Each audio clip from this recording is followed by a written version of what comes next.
And I'm Kyle Thompson. And you're listening to General Intellect Unit. And this week we're taking a little bit of a different sort of pace, reading a bit of a shorter piece than we've been reading recently. We're reading The Necessity of Extended Autopoiesis by Nathaniel Virgo, which I believe was published pretty recently. Looking at the Very text. recently, published this year. Yep. I think it might have even been within the last couple of weeks. The article is published in a journal called Adaptive Behavior. And I found this to be pretty damn interesting. I think it is a interesting and kind of provocative follow-on from our viable system model conversation that we had pretty recently too. Mm-hmm. So yeah, Kyle, what's your take on this? So this paper is essentially trying to grapple with the way in which both the internal processes of our body and the way they relate to the external world can be thought of as networks, and then thinking about what bodies mean in the context of that sort of network point of view. So, last episode we talked about the VSM. We talked about how in the VSM you have those sort of connections to the external environment. You can kind of think about that cross membrane internal-external network as sort of being the main problem that this paper is trying to conceptualize, using these theories of autopoiesis and extended autopoiesis, which certainly can be mapped onto the ideas of viability we've been talking about in previous episodes. Yeah, autopoiesis is central to a lot of Stafford Beer's work, and it's a pretty common notion in cybernetics. Should we start with the definition of what autopoiesis is? Mm-hmm. So, essentially, autopoiesis means self-generation, right? It's the capacity. It really does mean more or less the same thing as what is meant by viability in the VSM. It's that self-creation, self-sustenance, and self-action, you could maybe say. Yeah. And it's, as you said, it's crucial to, it's crucial to the notions of viability. For us as organic beings, it's kind of crucial to our ability. The fact that your body can rebuild itself continuously and continue on to exist is autopoiesis. The fact that a, say, political party or a group of any kind is able to continue to exist even when its members come and go there's an element of autopoiesis there. It's a property of complex systems, not just of organic bodies, but the examples here, as are so often the case, are going to be drawn from biology. So just getting into this is a pretty short paper, so we're going to read out chunks of it. The author starts off with, there are at least two ways to think about what a living organism is. The first and perhaps most immediately intuitive is to think of the organism as being identified with its physical body. On this view, the organism is a physical object with a physical boundary and is ultimately composed of atoms and molecules. However, in defining autopoiesis, Maturana and Varela in 1980 took a different approach. They hypothesized that living organisms are the same thing as autopoietic systems, or autopoietic machines, and they defined an autopoietic system not as a set of physical objects, but as a network of processes with certain properties. On this view, a living organism is composed not of molecules, but of processes, which I take to mean patterns of dynamical change over time. In the language of autopoiesis, the organism does not merely have a network of processes that sustains it, the organism is the network. Pretty good, right? So drawing a hard distinction here between the evident material object that seems to be the organism, like the dog or whatever you're looking at, putting that aside and instead looking at the network of processes that makes up the dog. Pretty, and like, it initially sounds kind of nuts, right? Because like, you're saying that the organism isn't its body, that it's instead a network of interlocking processes. But this makes total sense, because, I mean, the organism is a collection of molecules that are constantly being replaced, right? That like, the molecules that make up your body are constantly being filtered in and out. And yet the organism persists, right? So it has to be this case that it's actually the network of processes that is the organism, and the material of the body is in some ways an accident, right? Like the particular composition of molecules is a sideshow. Yeah, the focus on the body as definitive of the organism is deeply intuitive to us, but it is not very scientific, and it is not very materialist. You know, you might say, well, but of course, like, if your body falls apart, then you cease to be the organism that you were. It's like, well, yeah, clearly. But the reason that happens is because the networks that form you cease to function, right? They're disrupted. Your autopoiesis as a whole ends. And so that's one way to look at this thing that at first glance is quite unintuitive. I feel like with my experience with this paper is I went through this like first stage of like, okay, there's organisms. You know, you can think of any sort of Aristotelian organism, like a bird or whatever. And then you say, but what you think of as the organism, that sort of ideal picture you have of the organism, is not really what makes it up. It's this network view. And then you get into something like, digestion, right? Or like cell reproduction, or aging, or like all of those kinds of things, right? That like problematize this idealist picture of like the unchanging organism. And then that's like, oh, okay, that makes sense. That's like, yeah, I get that. Like, I understand. Like, you know, we're breathing in and out constantly. We're eating, you know, we're excreting. Like, we do all kinds of things. And where we'll get to eventually is when you get to the sort of boundary problem between these two different ideas of like, well, okay, so like, what are our bodies then if we're made up of networks of processes, right? And that's where you start to do the kind of like really interesting thinking, because that answer is sort of non-obvious. Mm-hmm. Yeah. And it also resonates with what we had in Stafford Beer's Designing Freedom, right? Like in that early chapter where he used the example of a wave on the ocean, right, heading for the shore, and that we, again, in this Aristotelian sort of mode, we think of the wave as a singular object, but it's actually the output from a set of processes.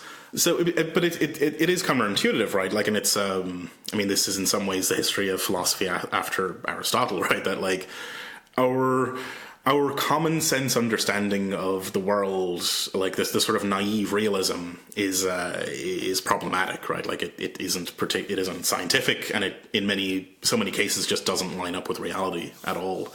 So we have to be constantly on guard, like as Stafford Beer warns us, we have to be on guard against what he calls entity thinking, and instead do systems thinking. Yes. Certainly the philosophers leading up to Plato and Aristotle, at some level, were grappling with these problems, right? The problems of permanence and change, but they didn't have microscopes, right? They didn't. There were certain matters of biology that weren't accessible to them, mm-hmm. And so you can point back to somebody like Heraclitus to understand something like this, but really we're talking about something a little different from that sort of classic thinking of the Greeks. Yeah. So moving on a bit, like all of this raises the question then of like, I mean, if you can think of like organism equals network or organism equals body, the next obvious question is like, how do the network and the body relate to each other? And according to the author here, there's kind of there's this sort of classic way of thinking about it where the body is equal to the network, right? That like, they're just the same thing. But this other perspective then, this extended autopoiesis perspective, instead holds that I'm quoting here, holds that the body and the network are different things, and in particular, that we cannot consistently think of the network as being contained within the extent of the physical body. So not only are the body and the network different from each other, but the network extends beyond the body. And I mean, one of the reasons for this is that it's just like, it's a category error to equate them. Like a body made up of molecules and so on is not the same thing as a network of processes. They're like ontologically distinct. To try and equate them in that sort of way would be silly. But I think it's also this empirical thing, right? That like, I mean, you just look at these organisms and these processes, and it's very clear that there are boundary crossing processes that like exit and enter the membrane of the body. Yeah, and we should just briefly sort of loop back to that logical point, because he does give a pretty succinct definition of why this is a category error. He says, the body is an object in the physical world and is made of molecules, whereas the network is made of processes and consists of relationships between them. In the language of Maturana and Varela, it exists in the relational domain rather than the physical domain. And this sort of problem is very much the sort of thing that the ancient Greeks debated, right? Because that logical problem was already accessible to them. The second type of problem, the one that has to do with sort of the like biological processes that we now understand, is something quite different. Mm-hmm. Yeah. So, I mean, the example of the biological processes that's given here is the enzyme ATP synthase. There are processes that would allow for hydrogen ions to pass inside and outside of the cell. But even beyond that, like, I mean, we talked about it in the green room, like that for many organisms, and including humans, like there's processes like digestive processes are externalized from the body, right? Like we cook our food. we do pre-digestion before it enters the body, right? And that's a pretty good example of that. Yeah, and you could say like, oh well, but that's not really digestion, right? Like that's just an ingenious trick. It makes it easier to do digestion.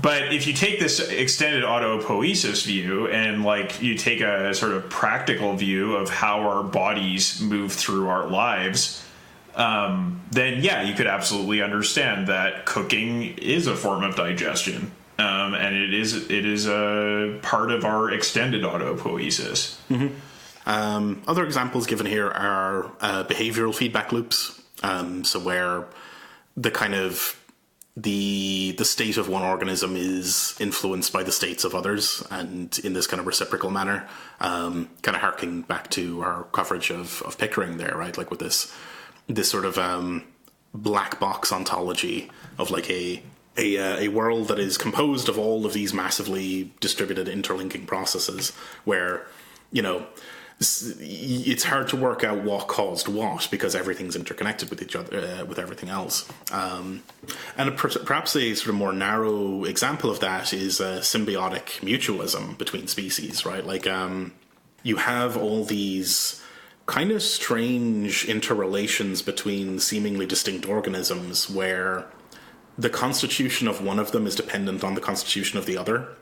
You know, like the birds that eat the bugs off of the hippo's back or whatever, and then, you know, the hippo is relying on that to keep them healthy and this sort of thing. So I mean, like we've gone up the hill there from like, oh, this seems really kind of nuts as an initial proposition, and then gone from there to, oh no, this does make an intuitive sense. It's just an intuitive sense that's at odds with a supposedly common sense way of understanding the world, right? Right. Yes. Absolutely. It is evident. There's good evidence for this sort of thinking. It's just, yeah, it just goes against our sort of basic intuitions, some of which are perhaps they just have to do with the way that our visual systems process information, and some of which may have to do with our cultural inheritance. Yeah, that's interesting, right? Because I mean, like we could dwell on the example of the digestive process being externalized, right, in cooking, and look at it through those two lenses. That, like, I mean, just as a sort of visual processing thing, you look at the person standing there with this pot on a fire. And it feels initially like it's three distinct objects, rather than it being a process where these three things are actually entangled with each other. But then there's the cultural layer to it. Whereas, I mean, is this in some ways a sort of thing that's like specific to Western science or whatever, you know, whatever way Pickering would put it, right? The kind of reductive kind of scientific lens that we tend to look at the world through. Do you think there's anything to that? Like, is there a big cultural dimension to these ways of seeing the world? Yeah, like I do think that people in a very sort of immediate, intuitive sense tend to group things visually, right? But the way that we sort of reason about what we do see can differ quite a bit. So I feel like it's kind of like when you butt up against practical intellectual problems in everyday life, your way of conceptualizing and working through those may vary considerably according to your culture. And at the visual level, this can happen as well. There are certainly ways that we aggregate visual information that have some cultural background to them. But it's probably less than that sort of more conceptual, practical level. And then you have the very abstract conceptual level that, like, Pickering is talking about, where you do have quite radical differences because of sort of that path dependent differentiation of emphasis and methods of reasoning and all that kind of stuff. So I would say, like, it's not true that everybody's going to call the same color green, right? Like, for example, this is just a very common example that's often used to talk about cultural relativism, but some colors, this is the part that I guess is not actually very well understood, but some colors are somewhat ambiguous as to how we categorize them, and that categorization tends to be culturally determined. So there's, for example, like the green stoplight, right? The green traffic light. That green in Canada we would call it green.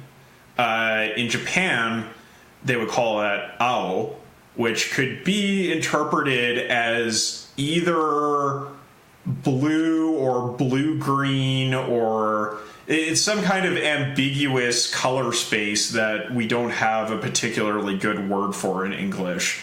And that perception is culturally determined. So it can get right down to the perceptual level. But from what I understand from, like, the actual, like, the sort of best laboratory research that's been done in terms of, like, practical phenomenology, cross-cultural phenomenology, there are some colors that tend to be fairly universal in their interpretation, and others that are more ambiguous and tend to be more culturally determined.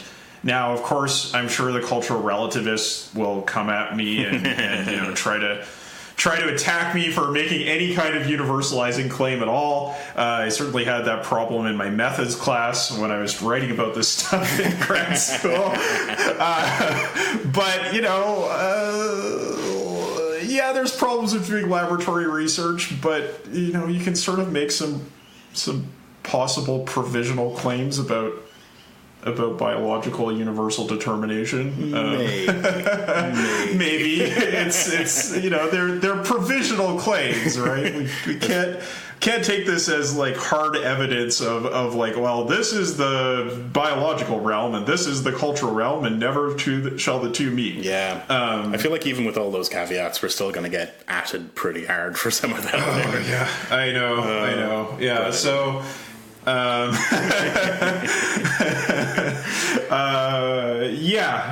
Anyway, I guess what I would say to that is that is my understanding of how this works, is that there tends to be less cultural difference at a sort of basic perceptual level, and it becomes progressively more and more differentiated the more conceptual it becomes. But there is like a very large interphase between those two poles. There's a very large gradient. There's a lot of room for the interaction of the way our eyes and our visual cortex work with our culture and with our forming of concepts, because they do have such a strong visual basis to them. Mm-hmm.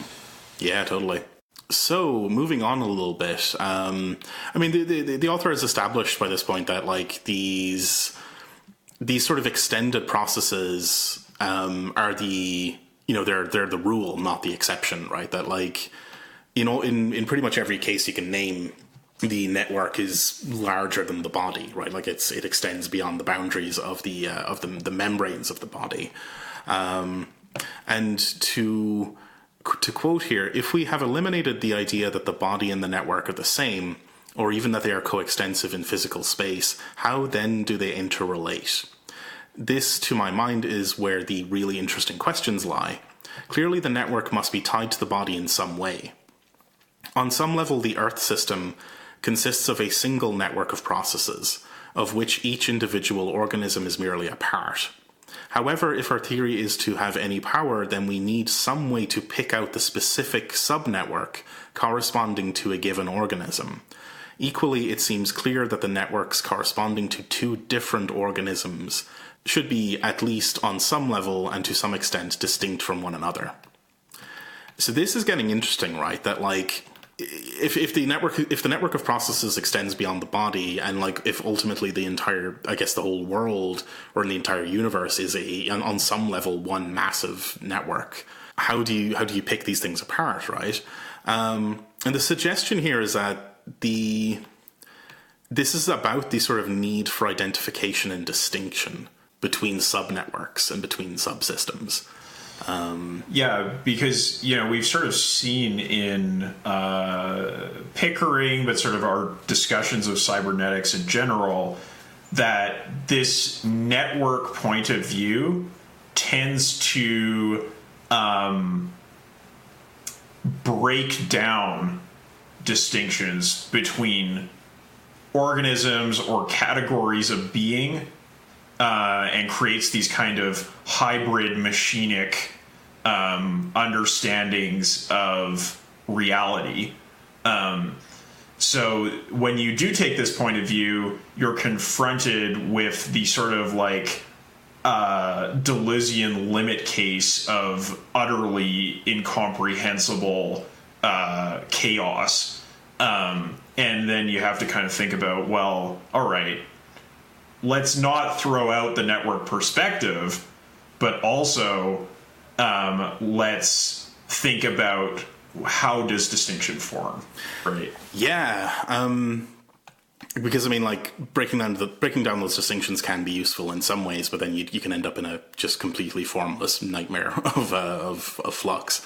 And the suggestion here is that on some, and this does overlap with Deleuze and Guattari's kind of machine ontology, I guess, or their notion of a self-assembling universe, right? Like a universe that begins as a kind of undifferentiated flux and then condenses and makes distinctions inside of itself. And, like, I think you could probably come at this from an information theoretic sort of cybernetic angle as well, that, like, the need for systems to become distinct from one another as a sort of operational concern. And the suggestion here is then that one of the ways this happens, which is like empirically ubiquitous in biology, is the construction of a body to maintain distinctness. And crucially, the construction of the body is the output from this process of differentiation, rather than being primary in itself, right? That like the network of processes needs to isolate itself from an environment somehow. Probably, I have a feeling this, you could put this in terms to do with like Ashby's law of requisite variety, right? That like a system, in order to maintain requisite variety for itself, has to wall itself off from the rest of the world somehow. And the way you do that is you make a body. But this flips it all around, right? So that the body is secondary. Yeah, exactly. And it's important to note that like the body doesn't actually become the limit or the boundary of the network, which is kind of the entire point of the extended autopoiesis idea. But it does form a kind of membrane of inclusion and exclusion that facilitates the functioning of the network as a whole. Yeah. One of the examples the author brings up here is that of a termite mound, or I guess an anthill, which is itself a body that helps to maintain that. It maintains itself, right? It's its own network of processes. It is distinct from the environment, and yet it is permeable, right? Like the molecular parts of the termite mound, like the termites themselves, pass in and out, carrying out the processes of the mound, right? That the hive is a sort of network of things that is beyond the sort of physical hive. It's cool. And yeah, I mean, there's probably all sorts of other examples we could get into there. And yeah, like that's what's going on here, right? That the author's flipping this around. They sort of go on to say that they're sort of very concerned with how this would tie into like the origins of life. And this sort of thing that like taking this like organism equals network perspective, and taking the body to be a sort of empirical observation or sort of non-trivial outcome of the network. What would that mean for like how life emerged? And like the wider ecosystem stuff, right? The sort of Gaia hypothesis and this kind of thing. Yeah, it seems that like Virgo is saying here that his general research project is focused on this origin of life problem, and within within a sort of conceptual understanding of the Gaia hypothesis, right? It seems like he's an adherent of that hypothesis. That sort of, yeah, I mean, that just sort of reminds me of a bit from earlier, right, about the symbiotic sort of things, right, that like, if you have a symbiosis between two organisms, there's clearly a part of their networks which is actually shared between them. And so we've already gone past the idea of the distinct bodies really identifying the organism. But it would seem also that the networks themselves aren't even distinct, right? That like, which gets tricky then, because you start to slip and sort of slide towards that, as you said, that kind of deleuzian horizon of like everything's just liquid and sort of untamable chaos, right? By sort of admitting that. And I think we might have to just sort of balance that off, right? Of like understanding that the world in itself is probably this incomprehensible chaos of like interconnected networks, but for our observational purposes, or for the purposes of navigating the world cybernetically, we are allowed to just say, okay, this network belongs to the bird and this network belongs to the hippo. And there is an overlap, but you know, just let it slide, you know? Maybe that's the way we approach this. Well, and I guess the notion that is brought in here of distinctiveness, of sort of a individuality to a given network, is something that we can use to identify individual organisms, but I feel like is also, like, I don't know, there's some level at which you can look at this understanding of organisms and how they interact with each other and then understand our need conceptually to distinguish things in the world as coming out of that, right? Like, it's essential to our own functioning as organisms that we can distinguish between things. Right. Like, we need to be able to distinguish between a tiger and a tree, just for the sake of survival. In the same way that we have to maintain a membrane between the blood in our body and the lower pressure environment around it, right? For our body to maintain itself, right? So that's quite an interesting matter. And I just did want to, perhaps for like the listeners who haven't heard of the Gaia Hypothesis, I just wanted to give a quick rundown of what that is. It's basically just the idea that the Earth is an organism. The Earth as a whole is an organism. It's that hylozoism that we talked about in the Pickering episodes, right? Like there is something living about the Earth. It is not just a big rock with a whole bunch of living things growing on its surface. So that idea has, I guess it was come up with in like as like a kind of hypothesis, like kind of scientific-y thing in like the 80s or something like that. I feel like it was around that time. It smells like a very 70s, 80s kind of thing, yeah. Yeah, and it was largely derided, but in recent years has started to kind of gain acceptance within scientific communities. I know Latour has become a big advocate of this idea. It's quite interesting.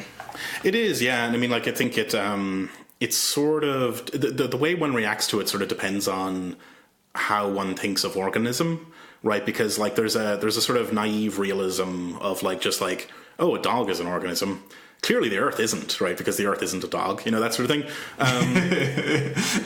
Is Earth dog? Yeah, right. But like, if you take organism to be more about organization and a bit fuzzier and a bit like closer to the actual science, then yeah, it's a lot easier to. Well, I guess what I mean is you're thinking about it in terms of complex systems, right? Like as and this is something I kind of wanted to kind of segue into as well, that like we've been using a lot of examples from biology here, and like some of the listeners might be like this, especially the sort of listeners who come along for the techie sort of cybernetics sort of stuff, it might be wondering like why are they talking about this?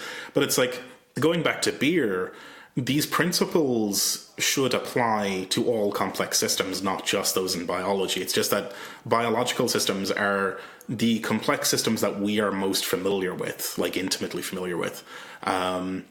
So this kind of brings us to this notion of like non-organic or non-biological systems which exhibit these same features, but that wouldn't have bodies. Like the example we were talking about in the green room was capitalism as an autopoietic system that doesn't have a body as such, but it does have territories and kind of abstract things which are kind of like membranes and so on. Well, so, yeah, I mean, and it has like non-abstract things that are like membranes too. Like it has borders, right? Yeah. Like it's like these there are material processes within the sort of theoretical body of capitalism that we could see in this way too.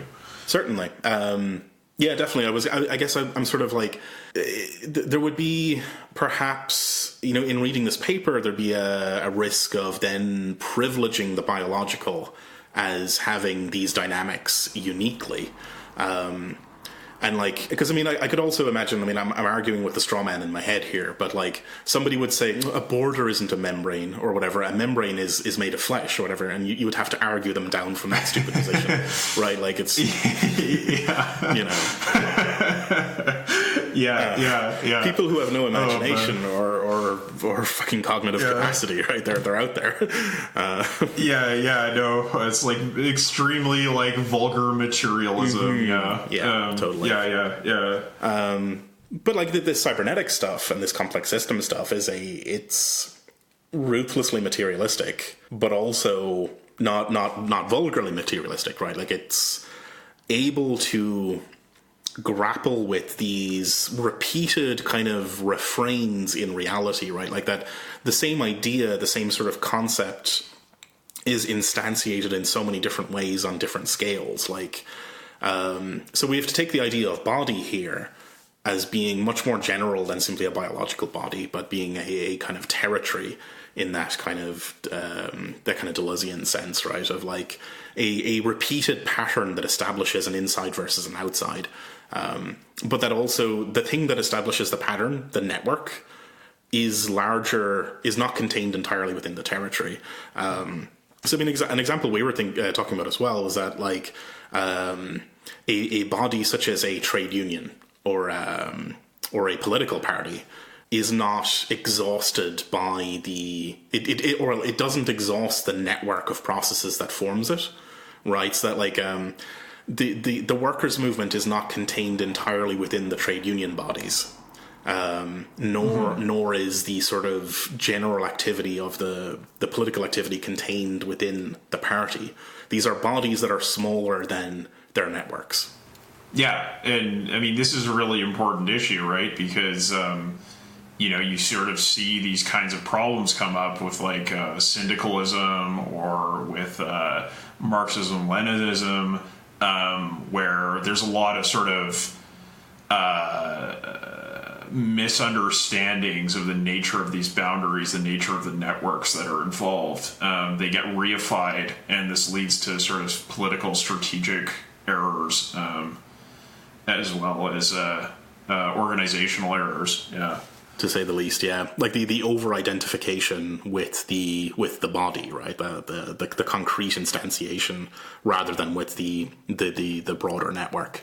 Yeah, and like I kind of wanted to bring up as well that I thought this was kind of interesting as a follow-on to the viable system model stuff, in that I think with a lot of the viable system model material, there's actually... Like, again, like Stafford Beer warns us against entity thinking, but in contemplating System 1, right, like the sort of operational units, there's a real danger of falling into that, right? Like identifying, like, or I suppose missing the sort of interrelated network of processes that forms the real System 1, and instead focusing too much on the visible bodies of System 1. And I think like it's in the way he presents it as well, because like for the example is that like a firm is made up of departments, a department is made up of, I don't know, teams or whatever, and I think that you could end up thinking then in terms of like, oh, the sales department are down the corridor on the left in that room, and the marketing department is on the opposite side of the building in this other room, that you would be led to think about the stuff in terms of the identifiable, localized territories like rooms or even buildings, right? That like a very naive application of the VSM to a company or an organization with many, say, campuses or whatever, or many different sort of locations, would be to just identify the buildings as System 1 and then go from there, which I think is definitely not what Stafford wants you to do. It's like he wants you to think about processes and networks of processes as the operational units. But I guess like the problem is in the terminology there, right? The unit kind of implies an identifiable singular body in this kind of problematic kind of way. Yeah, well, I mean, it's kind of like the units certainly can be reified.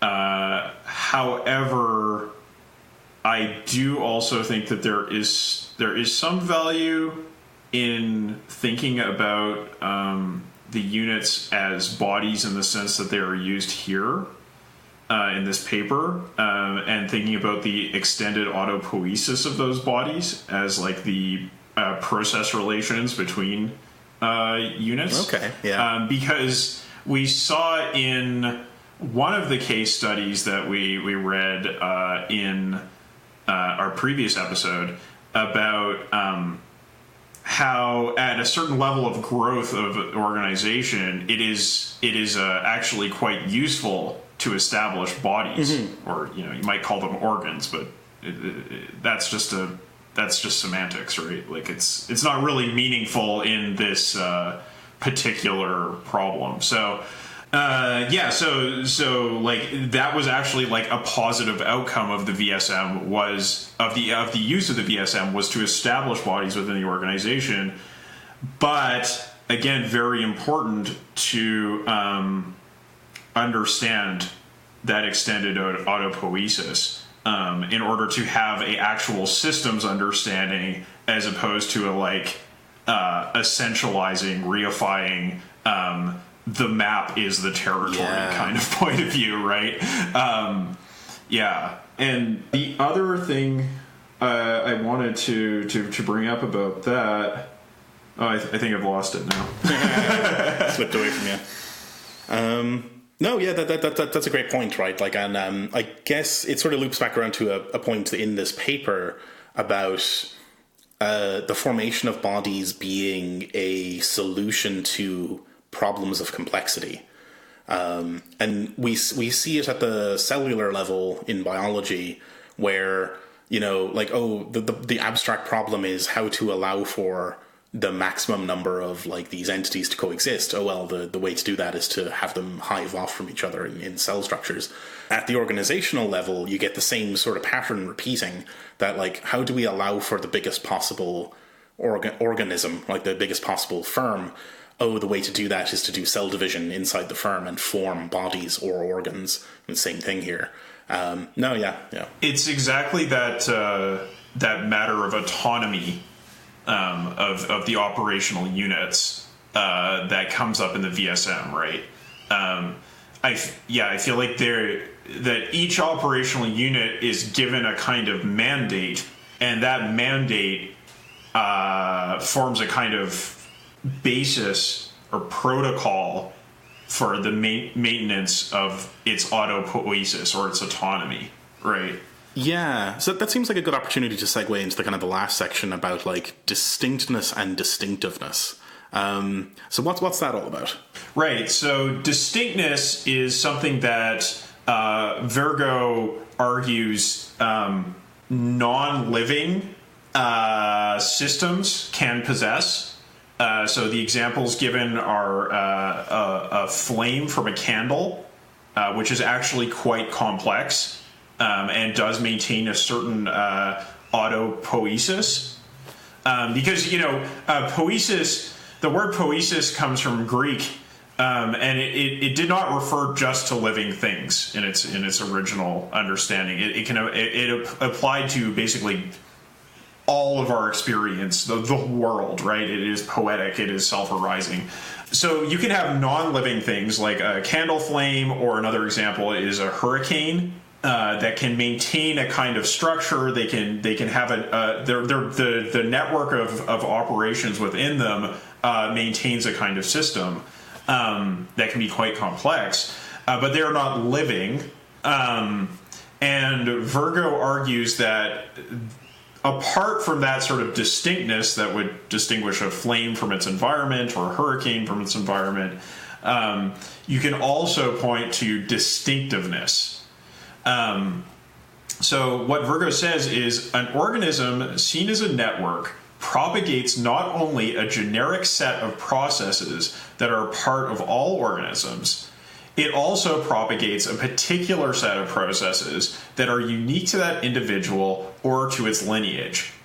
This maintenance of distinctiveness is another recurring theme appearing at least at the levels of genetics, epigenetics, development, learning, and ecological inheritance. My own cells propagate my own particular genetic makeup, but I also have memories that I retained from childhood. These have persisted despite the replacement of all the matter in my brain many times over. They are a property of the network and not just the materiality of the body. The body, though, plays a crucial role in making this maintenance of distinctiveness possible, and this seems to me like its true role within an organism equals network perspective. So this is like certainly true, that this distinctiveness doesn't just operate at a mental level, right? In terms of memory, but can actually happen at like an epigenetic level or genetic level. You can have, there's plenty of research showing that, grandchildren of abuse survivors are at their epigenetic level exhibit the record of that abuse, right? Like that it is in our bodies and in our lineage that this stuff, that our distinctiveness gets carried on. It's not just in what we teach each other or whatever, or the memories that we maintain throughout our life. It's actually at many different levels you can see this kind of thing happen. Yeah, which is this is provocative stuff, right? That like and again to tie it back that the notion that the body is formed in order to facilitate distinctiveness. It's a kind of an information theoretic sort of thing, right? That it's walling off a part of reality in which to preserve and to kind of proliferate this distinctiveness versus all the other stuff in the environment. It's a hell of a world, right? Like it's this universe just like dynamically generates novelty at a frightening rate and just does yes. its absolute best to enable like completely maximal difference across all vectors and across all scales. I was really glad to read this to kind of tie some of this sort of stuff together. And as I mentioned a few times, like there's pretty strong resonance with some of the stuff I've been reading in Deleuze and Guattari as well. There's great resonance with beer. I think this is useful stuff. Yeah. Absolutely. And I think that this idea of distinctiveness maps very well onto the notion of autonomy that we find in the VSM, in Beer's work, right? Especially the sort of moral dimension to the VSM in terms of the value of autonomy, not only in sort of practical terms, but also in moral terms. We can see that sort of rooted in an appreciation for distinctiveness. And that's really quite interesting. This is a hypothesis. It's certainly grappling with ideas about life that really do go like way back to the ancient Greeks. These problems of the species versus the individual are absolutely there in Plato and Aristotle. No doubt about it. But I really appreciate having it in sort of a modern scientific context, in a systems thinking context, that is in dialogue with the most recent research in biology, and actually can be brought into conversation with cybernetic stuff like the VSM. Is really interesting. Yeah, totally. Or even beyond the VSM, like Ashby's law of requisite variety, I feel like there's an alternate version of this paper, or maybe an extension of it, that would go through this distinctiveness thing and tie it to Ashby. Oh yeah, for sure. Absolutely could be done. Somebody listening to this, go out and write that paper. you write it and we'll read it. Yeah. Yeah, for sure. But yeah, I also wanted to say that this way in which you can start reasoning in biology and then reason outside of biology is often a very fruitful approach. We see that in Marx with the influence of Darwin on Marx. We see, especially if you look at John Dewey, his divergence from Hegelianism was majorly influenced by Darwin and by biology, and he really worked to have a biological focus to his philosophy. But I think you see it throughout cybernetics as well, that there's a lot of reasoning that comes out of biological phenomena and can be very illuminating when thinking about society as a whole. Yeah, totally. I mean, like the biological systems are the most obvious and most complex systems that we know of, and that they're kind of like, they're so easy to contemplate, right? That like, because they're intimate, like we're all intimately familiar with them. Yeah, and I guess the last thing I wanted to bring up was just an observation I had in reading this, which was that this idea of extended autopoiesis is it definitely finds resonance with things you find in like Tai Chi, with this kind of idea of the chi body or an energetic body that extends beyond the evident visually apprehendable body, and I think that also gets to some extent to these ideas of perception and culturation, that in doing, like, I can just kind of speak from experience with this, in doing Tai Chi, you kind of go through a lot of internal visualization processes, and the constant refrain is that the mind leads the body, right? That if you are intentionally moving your individual limbs, you're doing it wrong. And there's this kind of holistic internal visualization aspect to it that does actually produce a observably different material behavior in your body. And it creates a different level of perception, and it creates a different level of behavior. So, and that's at a very deep autonomic level. So, you know, the level to which our concepts can interact with the deep levels of our body, and indeed, like, with our sort of the network that we are outside of our body, is really impressive.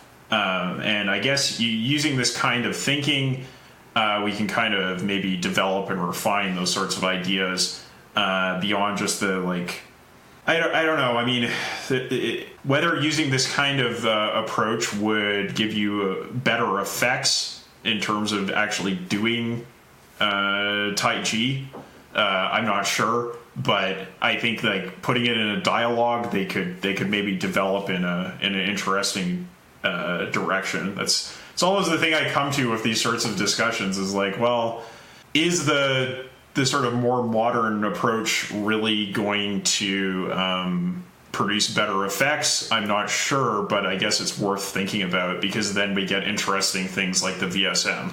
Yeah. Like we got to be experimental, right? Like we take the Tai Chi machine and plug it into the extended autopoiesis machine and see what happens, and then take that machine and plug it into this other thing and see what happens. Like what Pickering asks of us to kind of be experimental.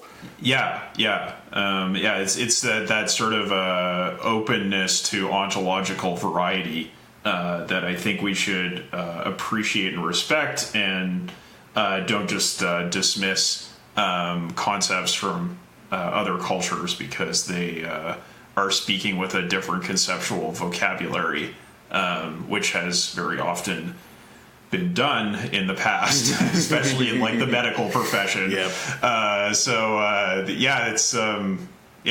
Let's keep an open mind and see where these kinds of concepts can lead us. Yeah, for sure. Is there anything else we'd like to cover before we wrap up? No, I mean, I think the paper is behind a paywall, if I'm not mistaken. Yeah.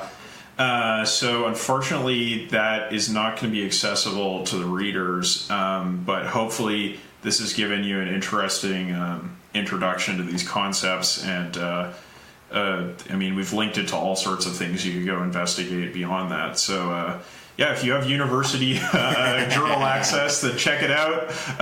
If you don't, I absolutely understand why you wouldn't.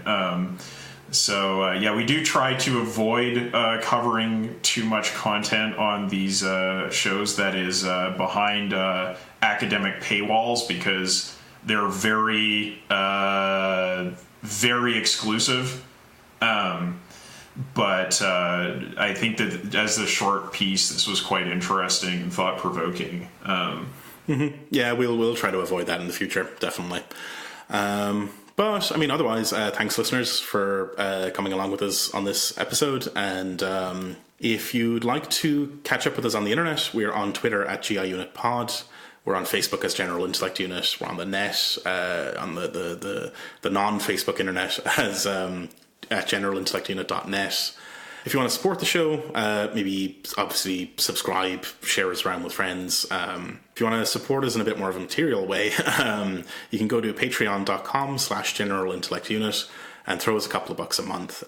If you do that at the $5 per month level, you'll get access to our community Discord, which was useful because one of the members there helped us get a hand on this paper to actually read it.